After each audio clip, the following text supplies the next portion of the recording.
Atmosfera terrestre, verdade e luz. Produção, direção e realização da USE, União das Sociedades Espíritas Intermunicipal de Ribeirão Preto. Órgão da USE, Estado de São Paulo.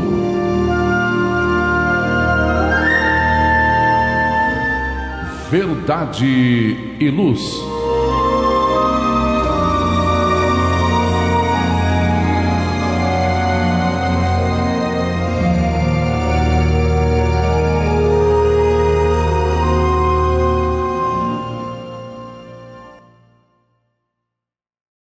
Este é o programa Verdade e Luz, 33 de 2026.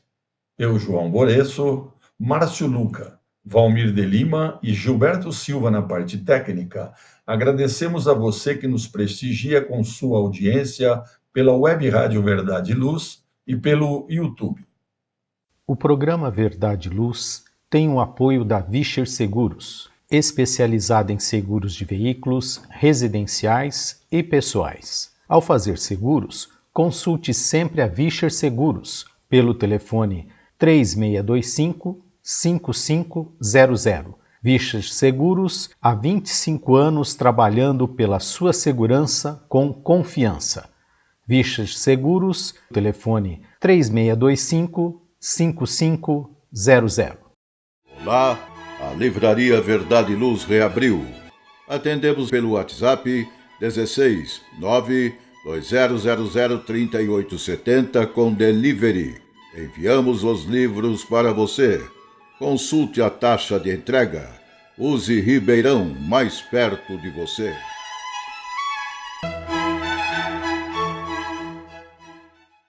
O programa Verdade e Luz apresenta estudos da codificação espírita, além de esclarecimentos e mensagens do Evangelho de Jesus. Em todos os programas, apresentamos ainda comentários sobre temas atuais e reflexões para o embasamento da fé raciocinada. Em nosso editorial, abordando palavras de vida e paz, apresentamos temas que oferecem subsídios para o enfrentamento das dificuldades do dia a dia. Hoje trazemos o tema Nossas Colunas de Sustentação, extraído do site Momento Espírita da Federação Espírita do Estado do Paraná, autor desconhecido. Em nosso estudo da codificação espírita, daremos continuidade aos comentários e reflexões sobre o livro terceiro de O Livro dos Espíritos, que trata das leis morais. Estamos no capítulo 12, Perfeição Moral. O item é o terceiro, que trata do egoísmo. Questões 913 a 916. No momento evangélico, levamos a você a mensagem do Espírito Emmanuel, constante do livro Caminho, Verdade e Vida, psicografado por Francisco Cândido Xavier, com a lição 61, intitulada Ministérios.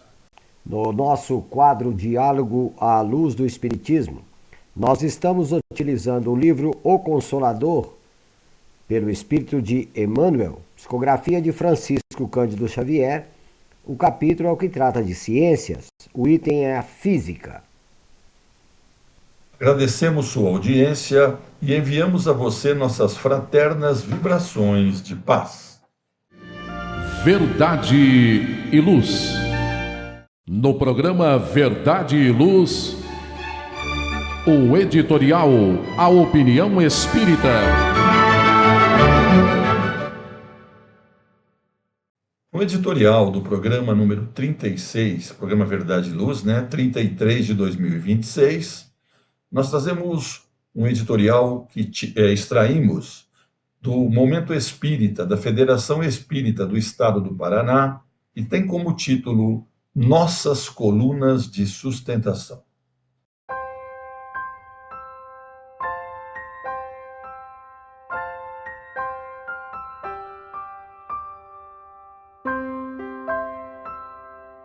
Muitas vezes, ao cruzarmos o limiar de uma existência, o véu do esquecimento nos envolve como um manto protetor. Olhamos ao redor e vemos rostos familiares, ouvimos vozes que nos acalentam. Também, por vezes, enfrentamos temperamentos que nos desafiam. No entanto, raramente nos damos conta da grandiosidade do planejamento, que nos trouxe onde nos encontramos. Nada, absolutamente nada, na economia divina acontece por acaso. O berço onde despertamos, a família que nos recebe, o solo em que pisamos e as circunstâncias que nos cercam são peças de um mosaico meticulosamente desenhado pelo amor supremo. Retornar ao cenário da carne é a oportunidade de refazer caminhos, de polir a alma e de aprender a amar com a pureza que o Cristo nos ensinou. Para que esse aprendizado seja legítimo, Deus nos concede o benefício do esquecimento. Imaginemos se carregássemos a cada minuto o peso consciente das nossas falhas de outrora.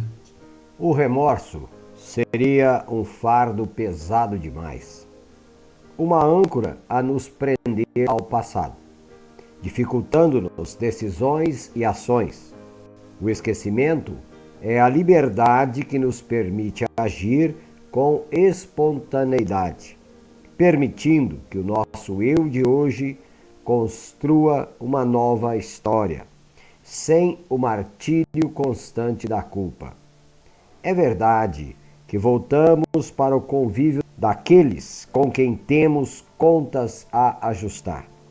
A família, nesse aspecto, funciona como um hospital bendito, onde as enfermidades do orgulho e do egoísmo encontram o remédio amargo, porém necessário, da convivência difícil.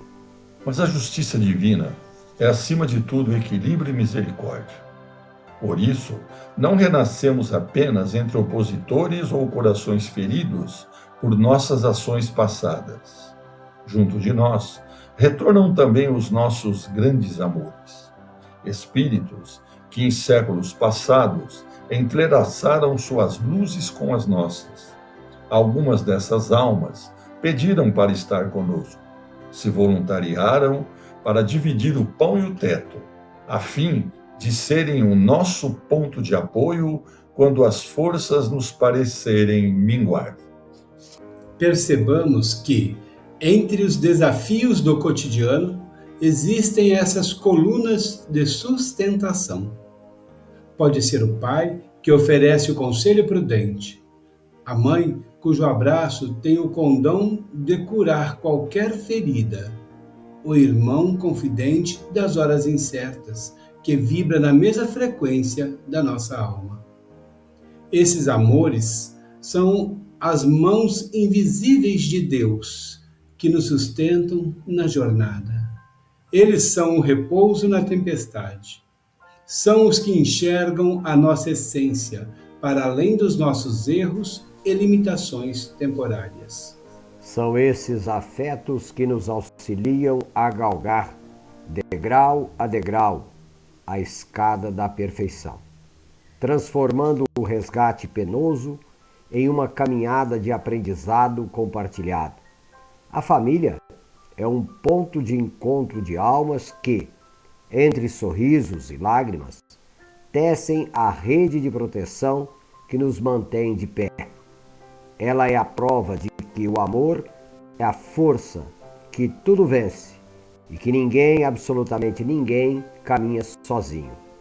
Que possamos honrar esses encontros, compreendendo que nos braços daqueles que nos amam encontramos a coragem necessária para vencer a nós mesmos e transformar em vitória nossa estada na Terra. Verdade e Luz.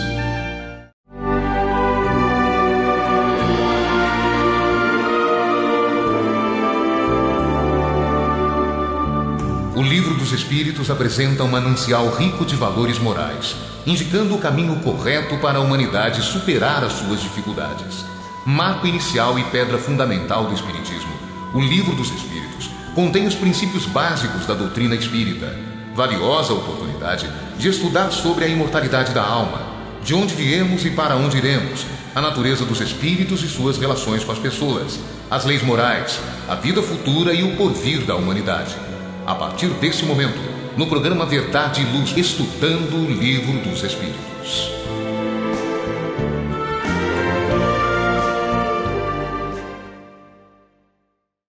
Programa Verdade e Luz, número 33 de 2026. Vamos ao quadro agora, Estudo do Livro dos Espíritos. Nós estamos utilizando o livro terceiro, As Leis Morais, no capítulo de número 12, Perfeição Moral, item de número 3, do egoísmo. Pergunta 913. Entre os vícios, qual que podemos considerar radical, Márcio? Resposta dos Espíritos. Já o dissemos muitas vezes, o egoísmo. Dele se deriva todo o mal. Estudai todos os vícios e vereis que no fundo de todos existe o egoísmo.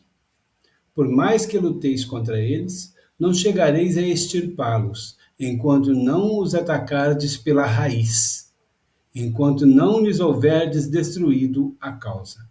Que todos os vossos esforços tendam para esse fim, porque nele se encontra a verdadeira chaga da sociedade. Quem nessa vida quiser se aproximar da perfeição moral, deve extirpar do seu coração todo o sentimento de egoísmo, porque o egoísmo é incompatível com a justiça, o amor e a caridade. Ele neutraliza todas as outras qualidades. E os Espíritos deixam bem claro, né? Estudai todos os vícios e vereis que no fundo de todos existe o egoísmo. Pois bem, como estudamos? Se ele pede para que estudemos, como estudamos? Estudar o outro é fácil, né? E estudar nós mesmos já é um pouco mais difícil, pelo próprio egoísmo. Nesse sentido, a ciência traçou para nós o comportamento que caracteriza o egoísmo e podemos aqui falar alguns desses traços, né, para que possamos fazer essa análise, para que fique menos complicado.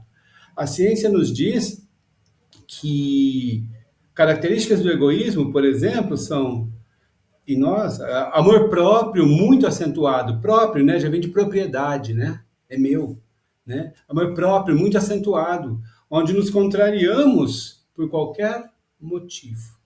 Ela nos diz, outro exemplo, quando temos reações explosivas a críticas e observações de outros em relação ao nosso comportamento. Quando assim agimos, é uma característica do egoísmo. Ela nos diz, para avaliarmos em nós, a não aceitação de nossos erros, quando nós nos mantemos dessa forma, fechados ao diálogo construtivo. São características do egoísmo. Qualquer elogio é motivo de satisfação, diz a ciência. Satisfação pessoal presunçosa, ela complementa. Como se reafirmasse a importância que nós damos a nós mesmos. Outra característica é a não humilhação para ninguém, pois isso caracteriza a falta de personalidade. É o que diz, né? Já ouvimos e muitas vezes já falamos ao longo da nossa vida, você tem um sangue de barata, não vai reagir, né? Você não pode aceitar uma humilhação. Quem é você, né? Para falar assim comigo. Diz também a ironia, quando ironizamos e debochamos dos outros, quando estamos em discussões calorosas. Tentamos diminuir o outro. São características, entre tantas outras, né, que a ciência nos traz sobre o egoísmo para estudarmos em nós, né, como diz os Espíritos, estude. Mas, quando falam em estudar essas características para analisarmos o egoísmo, e quando precisamos falar sobre isso, sempre olhamos para o eu do outro e o colocamos como egoísta na lata, de forma direta. E aí analisamos as suas atitudes, julgamos as suas atitudes, e damos até o veredito ou a forma dele ou deles se livrarem dessa chaga destruidora da sociedade. Mas não é isso que os espíritos pedem. E olhemos para o que o Caibar Schutter nos diz sobre o que é o egoísmo. Ele é bem claro, é olhar para si mesmo em primeiro lugar, agir em benefício próprio acima de tudo, voltar os interesses para o epicentro do seu eu e não analisar o eu do outro.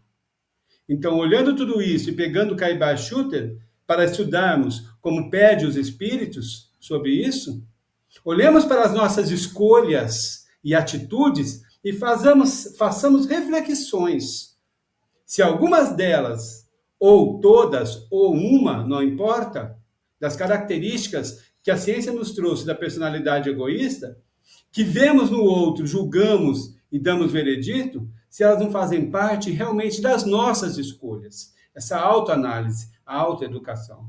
Porque feito esse estudo que os espíritos pedem para que façamos conosco, feito tudo isso, começamos então a compreender que é necessário brigar todos os dias então conosco, com as nossas más inclinações, essas características egoístas que estão dentro de nós e não nos outros, né? Como nós achamos que estão, mas chegaremos à conclusão que elas são apenas transitórias em nós. Elas não são a nossa essência, elas são transitoriamente em nós. E essa autoanálise ou edificação de si mesmo é o que nos faz progredir dia a dia rumo à perfeição moral destinada a todos os seres da criação, que dá o nome a este capítulo que estamos estudando e qual o pior inimigo é o nosso egoísmo. Pergunta 914. Estando o egoísmo fundado no interesse pessoal, parece difícil extirpá-lo inteiramente do coração do homem? Chegaremos a isso, Valmir? E assim responde os espíritos da codificação. À medida que os homens se esclarecem sobre as coisas espirituais, dão menos valor às materiais. Em seguida, é necessário reformar as instituições humanas que o entretêm e excitam. Isso depende da educação. Bom, quando vemos que o interesse pessoal é o que alimenta, né, o egoísmo, dar valor excessivo à própria personalidade é um marco, né, já é uma prova de que essa pessoa ela tem dificuldade no compartilhar, ela tem dificuldade no interrelacionar, ela tem dificuldade em ceder quando se faz necessário para a união, para o esclarecimento, para a harmonização com as pessoas que lhe rodeiam e para com a sociedade onde ele está inserido. Aqui nós vemos que a espiritualidade esclarece que nós vamos gradativamente nos desenvolvendo e vamos compreendendo que as coisas materiais têm um valor muito relativo. Elas têm um valor específico para certas objetividades, mas elas não são totalmente essenciais para a nossa evolução. As espirituais, essas sim, essas são essenciais, essas norteiam-nos para uma evolução superior, para que de futuro, então, nós possamos ter a chamada pacificação não somente íntima e, por consequência, uma pacificação com tudo e com todos, com a sociedade que estamos inseridos. Então, o que fomenta as guerras, o que fomenta as desinteligências entre pessoas e nações é o egoísmo. É exatamente o egoísmo, onde nós, por excesso de orgulho e de egoísmo, damos um valor superlativo à nossa personalidade, às nossas conquistas, ao nosso espaço, à nossa nação, e assim sucessivamente e vê o outro como aquele que pode perturbar, né, aquilo que desejamos e que temos como sendo algo que não pode ser mexido, contrariado. Então, o egoísta, ele age somente para atender os seus interesses. E quanto às instituições, nós temos várias instituições que foram, de certa forma, com o tempo, estruturadas pela humanidade. A instituição familiar, por exemplo, é uma das que mais atravessa os tempos e a que mais deu certo. Mas a instituição familiar ainda também não consegue trabalhar bem as questões do egoísmo. As outras instituições ainda são mais problemáticas. Quando vemos as instituições educacionais, as instituições políticas, essas instituições, então, elas fomentam mais ainda o interesse individual em detrimento do coletivo.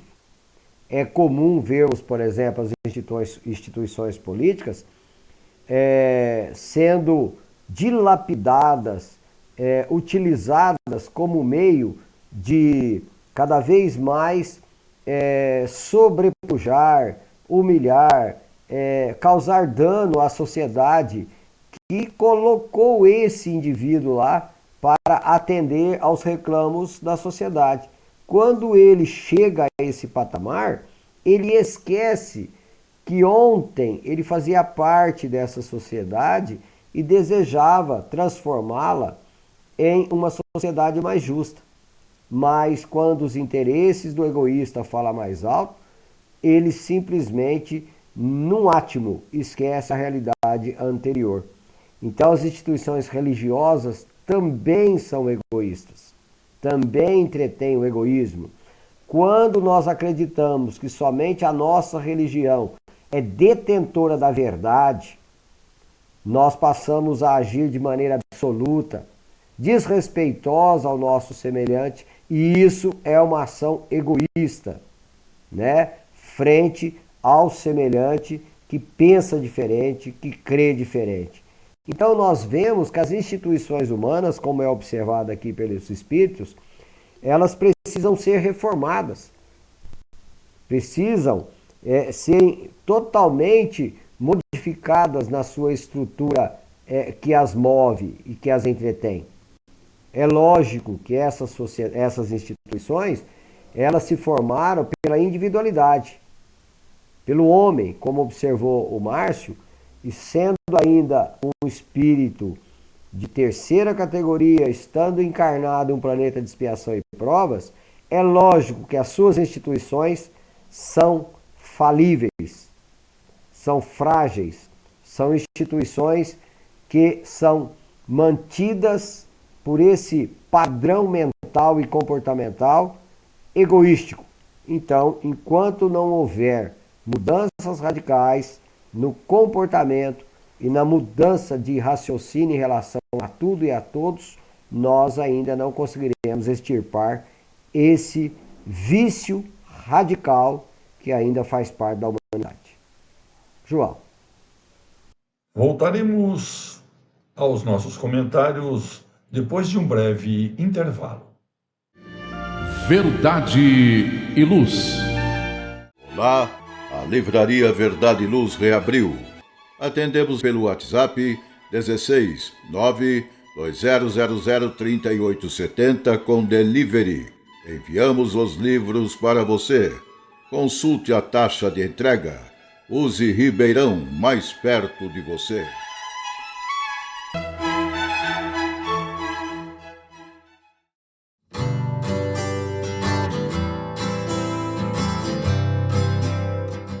Você já foi a um centro espírita?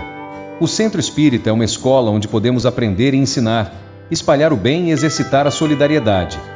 Existe sempre um centro espírita perto de você, com horário e dia de sua conveniência.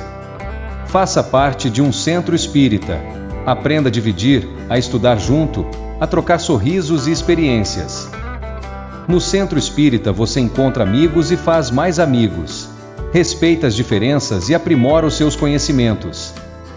Frequente um centro espírita. Uma campanha da USE Ribeirão. Saiba mais em www.userp.org.br. Verdade e Luz. Voltamos ao nosso programa de hoje, o programa 33, de 2025. Estamos utilizando o livro terceiro, As Leis Morais, no capítulo de número 12, Perfeição Moral, item de número 3, do egoísmo. Pergunta 915. Sendo o egoísmo inerente à espécie humana, não será um obstáculo permanente ao reino do bem absoluto sobre a Terra? Márcio. Resposta dos Espíritos. É certo que o egoísmo é o vosso maior mal, mas ele se liga à inferioridade dos espíritos encarnados na Terra e não à humanidade em si mesma. Ora, os espíritos se purificam nas encarnações sucessivas, perdendo o egoísmo, assim como perdem as outras impurezas.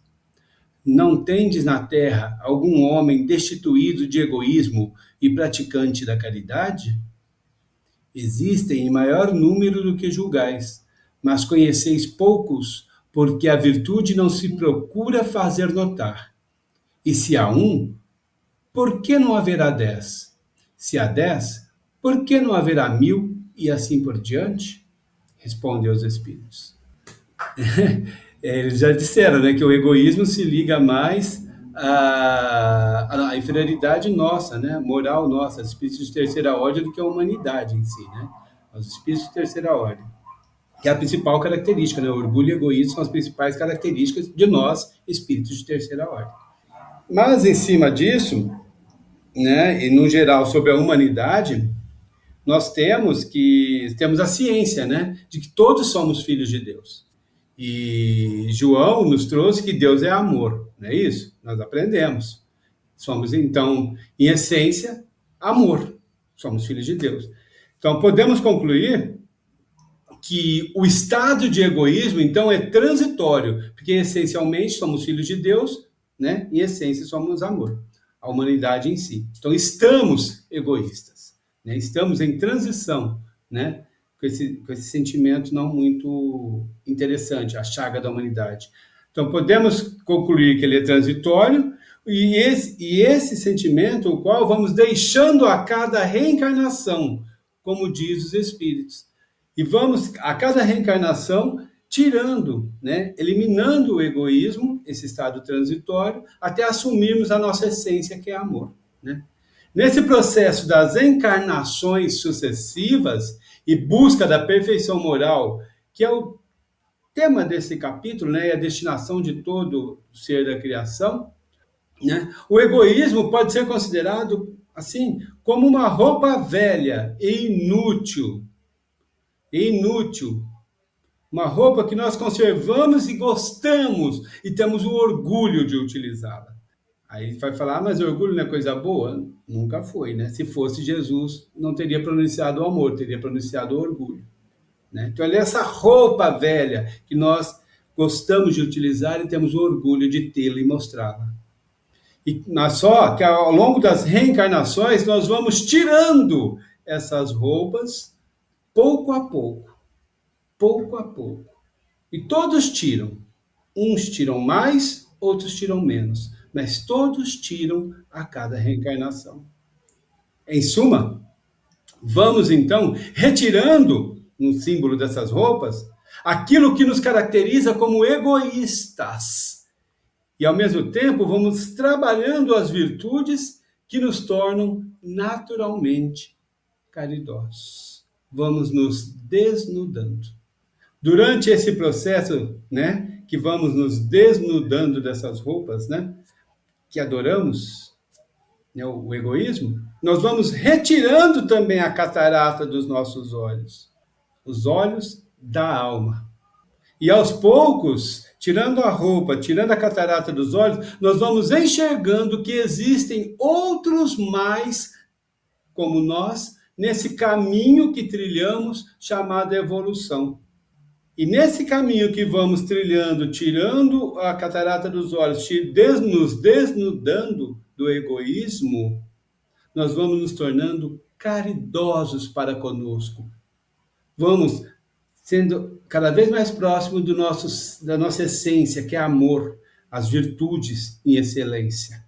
Então nós vamos nos tornando caridosos para conosco e silenciosos de nossa boca sobre as atitudes que passamos a ter também de igual modo, ou seja, como tratamos a nós mesmos, caridosos, vamos tratando o próximo de igual modo, mas vamos silenciando a nossa boca sobre essas atitudes que passamos a ter para com os outros.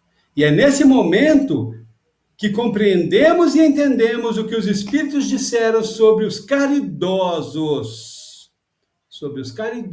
que existem no mundo, mas não enxergávamos porque tínhamos a catarata do egoísmo em nossos olhos. Quando vamos nos tornando caridosos, nos desnudando, vendo que existem mais pessoas desnudadas do egoísmo, porque vamos tirando também dos nossos olhos a catarata, nós vamos entendendo o que eles disseram, encerrando o nosso estudo dessa pergunta. Existem em maior número do que julgais, mas conheceis poucos, porque a virtude não se procura fazer notar. João. Pergunta 916. O egoísmo, longe de diminuir, cresce com a civilização, que parece excitá-lo e entretê-lo? Como poderá a causa destruir o efeito? Valmir. E assim responde os espíritos da codificação. Quanto maior é o mal, mais horrível se torna. Era necessário que o egoísmo produzisse muito mal para fazer compreender a necessidade de sua extirpação. Quando os homens se tiverem despido do egoísmo que os domina, viverão como irmãos, não se fazendo o mal e se ajudando reciprocamente pelo sentimento fraterno da solidariedade.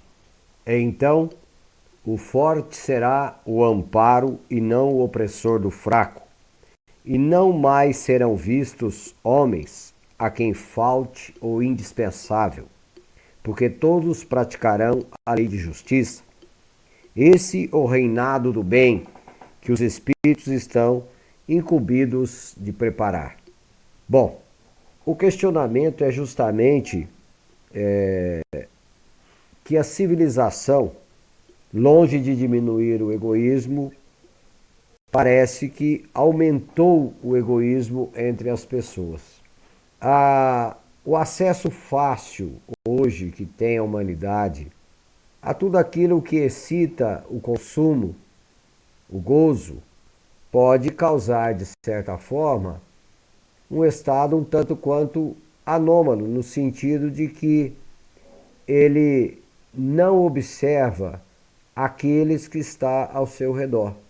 Quando para a pessoa tudo está perfeitamente ajustado, tranquilo, nas suas necessidades, ele pode criar na sua mentalidade que outros também estão satisfeitos, tranquilos, bem servidos com a vida. A gente observa em alguns questionamentos dos espíritos que nas calamidades, nos cataclismas, nas guerras, nos problemas sociais graves, parece que a sociedade busca ser mais solidária. Mas depois de passado um período de escassez, de dificuldade, voltam a esquecer daqueles que porventura possam não ter os mesmos acessos que outros possuem, por uma questão de serem mais ajustados ou terem melhores atributos para lidar com certas questões sociais. Como a sociedade é heterogênea, e como os níveis de inteligência, de moralidade, etc., varia muito, é lógico que sempre haverá pessoas que se destacam mais, pessoas que são mais hábeis para certas atividades, mas muitas vezes esquece dos seus irmãos que não gozam, às vezes, dos mesmos atributos. E aqueles que os possuem se consideram privilegiados a tal ponto de acreditar que Deus fez deles homens acima do seu semelhante. Mas chegará um dia em que a humanidade passará a ter uma visão mais clara sobre a lei de justiça, de amor e caridade. E aí compreenderão que é da lei que quem está à frente auxilia o que está na retaguarda. Não tem como avançar tendo na retaguarda outros que nós, porventura, possamos ter esquecidos no carreiro da vida. Então é necessário que a gente aprenda a auxiliar-se mutuamente, amparar aqueles mais fracos, buscar praticar a lei de justiça e caridade, para que o bem de fato possa reinar na terra e que para que todos nós possamos ter paz, para que todos possamos gozar dos direitos naturais da vida, mas que esses direitos não sejam em detrimento da felicidade do outro e da paz do outro interior. Então chegará um dia que só realmente nos sentiremos em paz, em equilíbrio, quando o nosso semelhante também gozar do mesmo direito. João. Obrigado, Valmir. Verdade e Luz.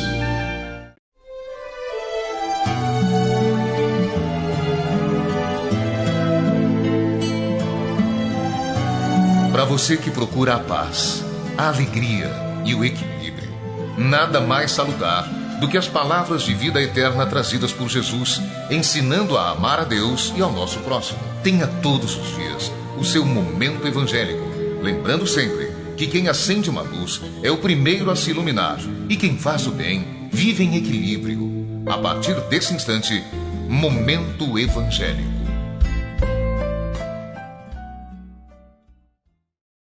Programa Verdade e Luz, 33 de 2026, quadro Momento Evangélico. No Momento Evangélico, nós utilizamos o livro Caminho, Verdade e Vida, que é de Emmanuel, psicografia do Chico. Estamos na lição 81, Ministérios. Todas as lições desse livro, elas vêm precedidas de uma citação. Essa é da primeira carta a Pedro, capítulo 4, versículo 10, e diz assim: cada um administre aos outros o dom como o recebeu, como bons despenseiros da multiforme graça de Deus.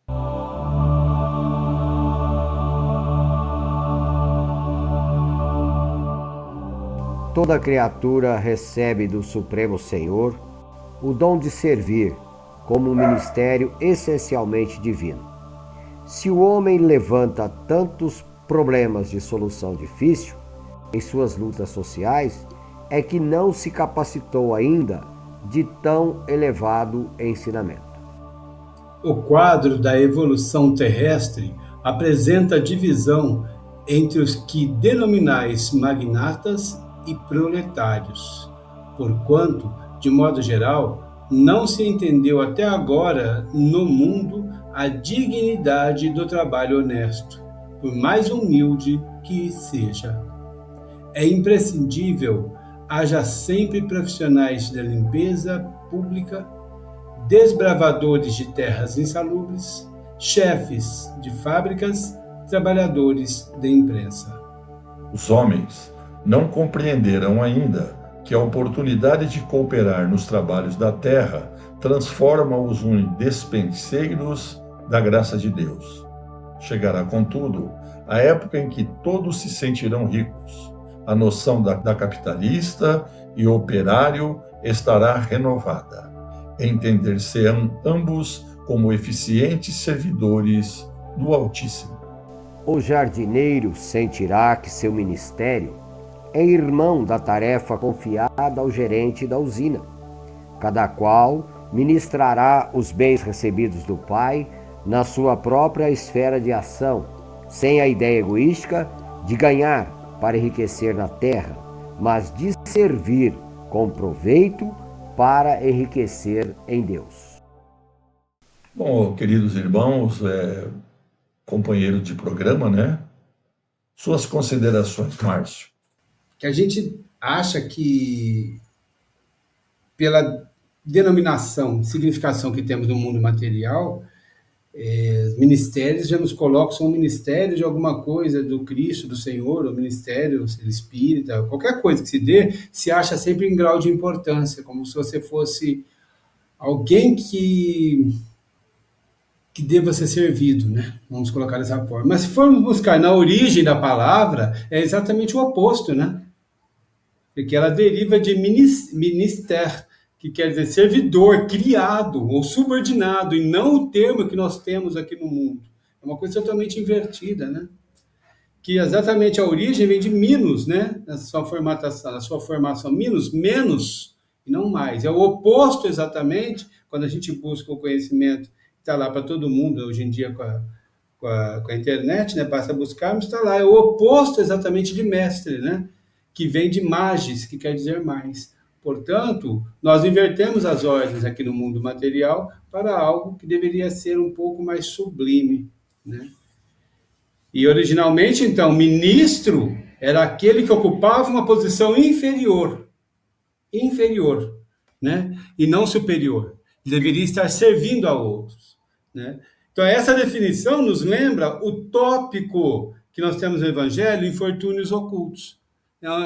Lá no Evangelho, onde uma mulher, né, de uma posição maior, ela se coloca numa posição inferior, né, e vai atender aqueles necessitados, ela vai servir, né, aos que precisam de ajuda, sem mencionar o que ela é, a sua função, o que ela fazia, quem ela era, apenas servia. Apenas servia aquele que estava em necessidade, ou seja, sendo realmente uma ministra, né, ministrando, cumprindo seu ministério. E quando uma mulher, naquele caso lá, a viu nas suas reais condições, ela disse, silêncio, né? Assim fazia Jesus. E era dessa forma. Em nosso mundo materialista, onde o título, que aparentemente gradua uma pessoa, o coloca com o direito a ter servos, inverte a coisa, né? À sua volta e nunca serve aos outros, isso é inadmissível. Então, nós invertemos a ordem das coisas. Aliás, não servir ao próximo é o que mais se prega. Pois, se aquele a quem você serviu, é esse o sistema educacional mundial, aquele a quem você serviu pode tirar a sua promoção num trabalho, porque ele é seu competidor. Enfim, ele será sempre seu adversário e não seu irmão a quem você possa servir. É assim que somos educados, de forma inversa. É importante sabermos isso, que falamos até aqui, porque Jesus, o Mestre, nos ensinou que ele, que era o Mestre, veio a servir e não para ser servido. Contrariando, então, o entendimento dos que intitulavam-se mestres naquela época e se intitulam até hoje. Emmanuel nos ensina nesse texto que, independente da função que nós ocupemos, devemos trabalhar dignamente, fazendo o máximo que pudermos e servindo sempre, ministrando, pois estamos dessa forma administrando uma bênção que Deus nos deu de acordo com a nossa capacidade, é claro, por isso que ele coloca um como o chefe e o outro como função mais no nosso mundo material inferior, mas todos como ministros, servidores, né? E deu cada um de acordo com a sua capacidade ao nos permitir esses ministérios em sua obra maior da criação. Devemos ter a humildade. Com esse entendimento, o mestre e o ministro, e os exemplos citados por Emmanuel no texto, o jardineiro e o gerente da usina, o magnata e o proletário, compreenderão então, enfim, ou seja, todos nós, que cada um é um ministro de igual valor perante Deus. E dessa forma, sempre estarão à disposição para servir ou ministrar no que o outro necessitar e não ser servido, cumprindo assim a sua função enquanto ser humano na natureza, amar ao próximo como a si mesmo, ou servindo ao outro no limite de suas forças. João. Verdade e luz. Faça o Evangelho no lar. O lar é a primeira e mais valiosa escola da vida. A paz no mundo começa sob as telhas que nos acolhem. Viver em equilíbrio dentro de nossa casa é o primeiro e mais seguro passo para a harmonia entre as nações. Fortaleça os laços de fraternidade, realizando o Evangelho no lar frequentemente. Num mundo cheio de contrastes, onde o mal parece sempre derrotar o bem, por que existe tanta desarmonia? A sociedade nunca terá paz? Já entendemos as lições trazidas por Jesus? Seguir seus passos é possível? Quando teremos felicidade? Todas essas questões e muitas outras serão respondidas a partir de agora, com o programa Diálogo à Luz do Espiritismo.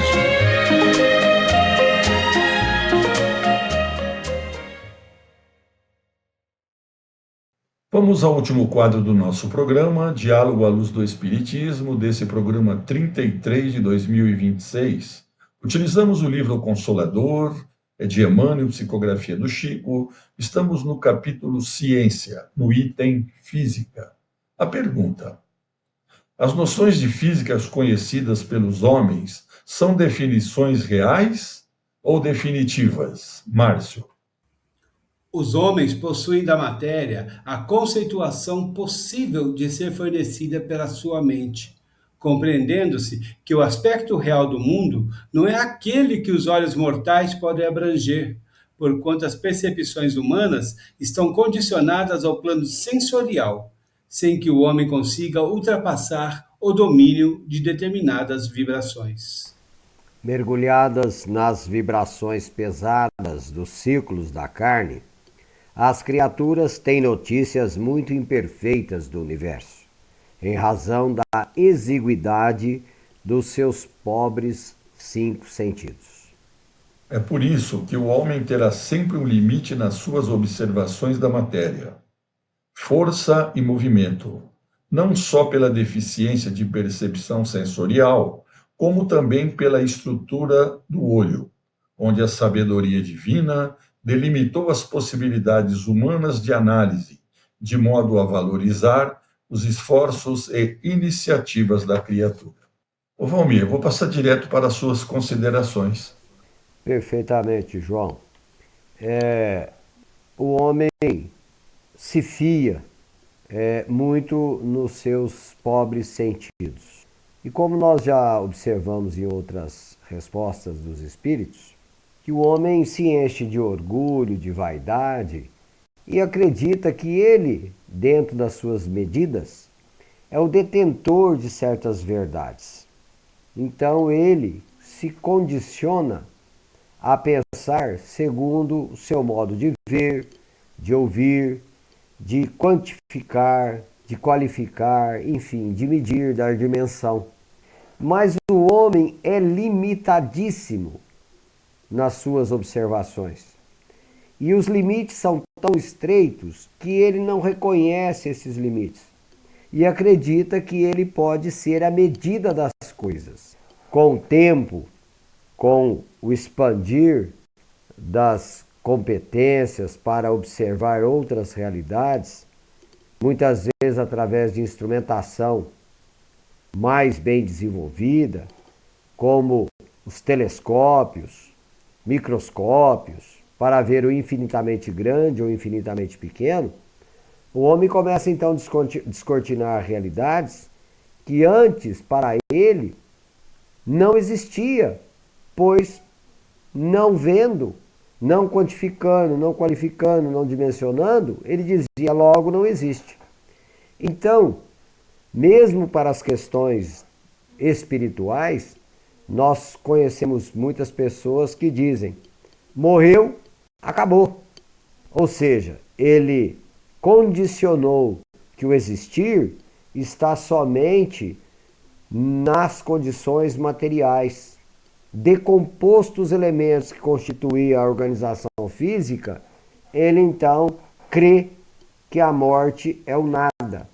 Ou quando ele possui alguma crença que ultrapassa essa realidade material, ele, por não conseguir dimensionar uma realidade extrafísica, ele quase que nega ou projeta pensamentos dentro da sua concepção de crença, que é como se anulasse a personalidade, anulasse a capacidade de comunicação entre os dois mundos, anulasse a pluralidade dos mundos habitados Enfim, ele anula toda e qualquer condição que possa estabelecer do plano material para um outro plano material que vibra no outro sentido, quase que como esse plano não existisse.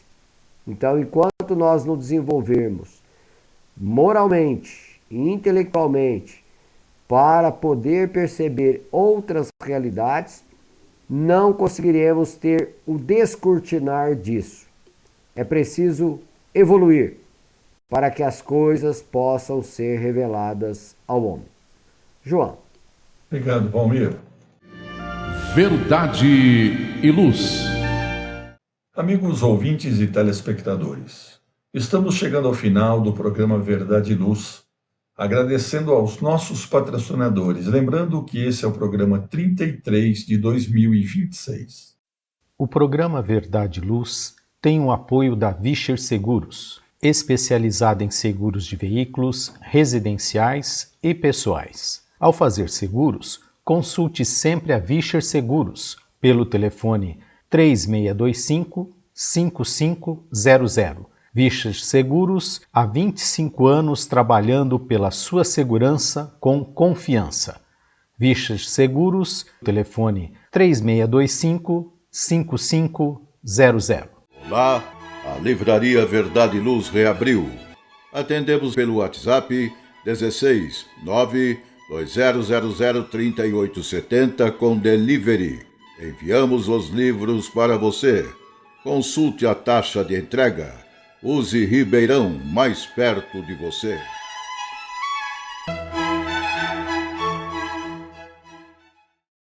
Convidamos os amigos presentes para suas considerações finais. Valmir. Quero agradecer a companhia do meu companheiro João, de bancada, do Márcio Lucas, do Gilberto na técnica, dos amigos que nos ouvem, dos telespectadores e dos nossos ouvintes. E, acima de tudo, a Deus, nosso Pai, e a Jesus, nosso Mestre, por mais essa oportunidade de estudo. Até o próximo episódio. Márcio.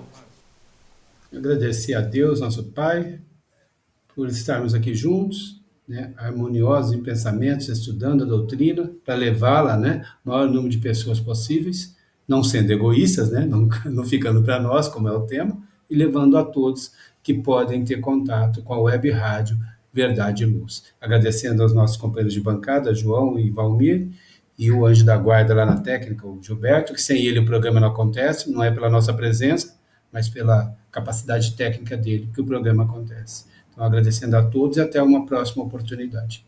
Eu queria, da minha parte, gratidão a Deus, a Jesus, aos amigos espirituais, por mais a gravação desse programa Verdade e Luz, por participarmos de mais uma edição do programa Verdade e Luz. Como eu agradeço ainda também ao Valmir, o Márcio, o nosso querido Gilberto, pela companhia, pelo aprendizado. E aproveitando a oportunidade, convido a todos para que ouçam toda a programação da Web Rádio Verdade e Luz e que também divulgue para seus amigos. Quem quiser ouvir os programas anteriores, é só acessar o nosso podcast www.webradioverdadeluz.org.br. Que Deus nos abençoe a todos e até o próximo programa Verdade e Luz, aqui pela nossa Web Rádio Verdade e Luz de Ribeirão Preto e pelo YouTube. Muito obrigado e até o próximo. Verdade e Luz. Produção, direção e realização da USE, União das Sociedades Espíritas Intermunicipal de Ribeirão Preto. Órgão da USE, Estado de São Paulo.